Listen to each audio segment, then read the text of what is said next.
Bismillahirrahmanirrahim. Assalamualaikum warahmatullahi wabarakatuh. Halo anak-anak, bagaimana kabarnya hari ini? Semoga semuanya sehat selalu ya.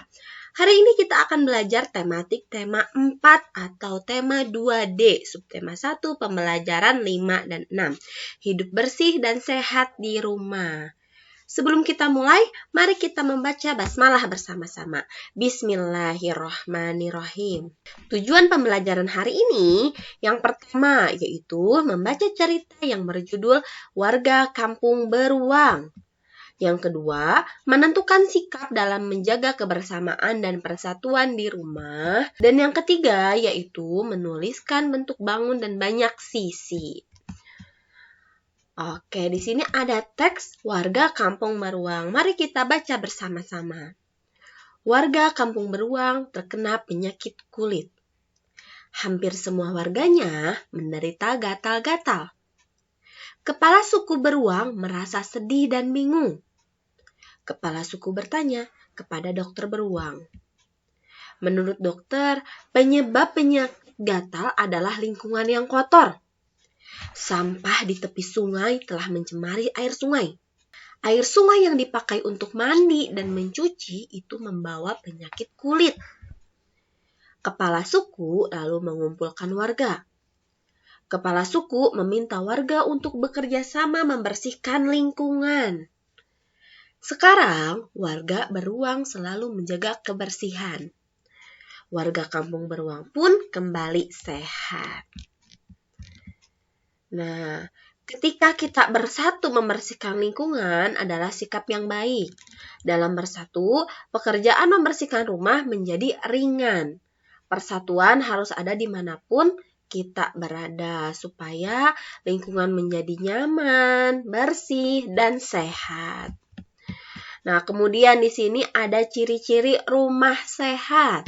Yang pertama, memiliki jendela atau ventilasi ya, supaya udara dapat keluar masuk dengan bebas. Biar ada oksigen yang masuk dan ada karbon dioksida yang keluar. Kemudian di sini memiliki sumber air yang bersih. Yang ketiga, tidak ada sampah dan kotoran. Jadi di rumah harus bersih ya.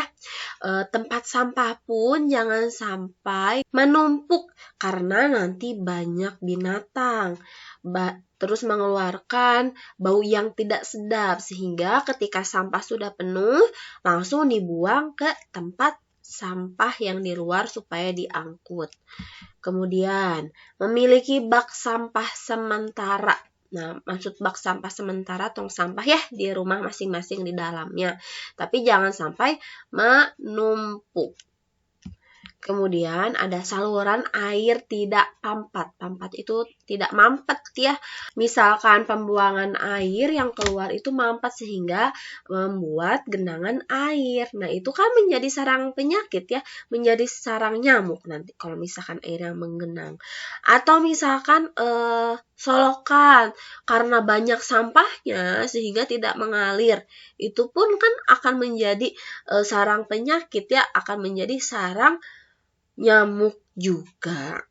Nah, yang terakhir ini halaman rumah ditumbuhi tanaman. Nah, jadi sebaiknya rumah itu ada pepohonan, ada tanaman supaya rumah kita segar. Karena tanaman ini bisa mengeluarkan oksigen. Ya, sehingga kalau misalnya kalian pernah enggak ya ke daerah rumah yang banyak pohonnya, banyak tanamannya, itu sejuk kan ya, atau diam di bawah pohon, itu sejuk kan, karena mengeluarkan oksigen, membuat segar suasana rumah. Seperti itu ciri-ciri rumah sehat. Kemudian kita akan belajar tuliskan nama bangun dan banyak sisinya. Kemarin kita sudah mengetahui nama bangun tar dan banyak sisinya. Sekarang kita ulang kembali atau review kembali. Apa sih nama bangunan dan sisinya ada berapa? Oke, di sini ada gambar kotak ya.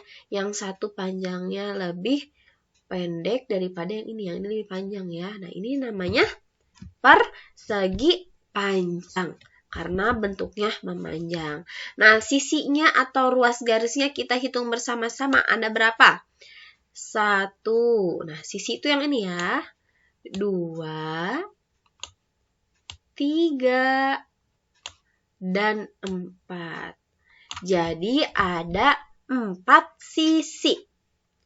Kemudian di sini ada segitiga. Segitiga itu macam-macam ya bentuknya. Ada yang seperti ini. Ada segitiga yang biasa kita temukan. Yang gini. Yang gini. Atau misalkan segitiganya terbalik. Sama saja ya. Pokoknya ciri-cirinya memiliki sisinya ini ada 3 ya. Kita hitung sisi dari segitiga bersama-sama. 1, 2, 3. Nah, ini namanya segitiga karena memiliki sisinya ada 3. Nah, kemudian di sini ada, gambarnya miring. Ingat namanya jajar genjang. Ya, jajar genjang. Kita hitung sisinya. 1, 2, 3, 4. Ada 4 sisi. Yang miring-miring ini namanya ingat-ingat jajar genjang. Kemudian di sini ada, nah ini ingat aja nih kalau yang kayak gini bentuknya belah ketupat. Ya, ingat kayak ketupat bentuknya seperti ini kan? Nah, kita hitung sisinya ada berapa? 1, 2, 3, dan 4. Jadi belah ketupat memiliki 4 sisi. Kemudian di sini ada, nah lihat bentuknya seperti ini. Segitiganya di sini pendek, yang di sini panjang, namanya layang-layang. Nah, ingat ya, layang-layang kayak gini kan bentuknya. Jadi ingat, yang seperti ini bentuknya layang-layang. Kita hitung berapa sisinya. 1, 2, 3, dan 4. Jadi layang-layang memiliki 4 sisi. Dan yang terakhir ini ada trapesium. Nah, trapesium ini bentuknya seperti ini ya. Ada miringnya, ada panjangnya. Kalau misalkan gambarnya gini gimana, Bu? Ini tetap trapesium. Pokoknya trapesium itu terdiri dari segi 4 atau persegi dan segitiga. Nah, ini nih Bu ya.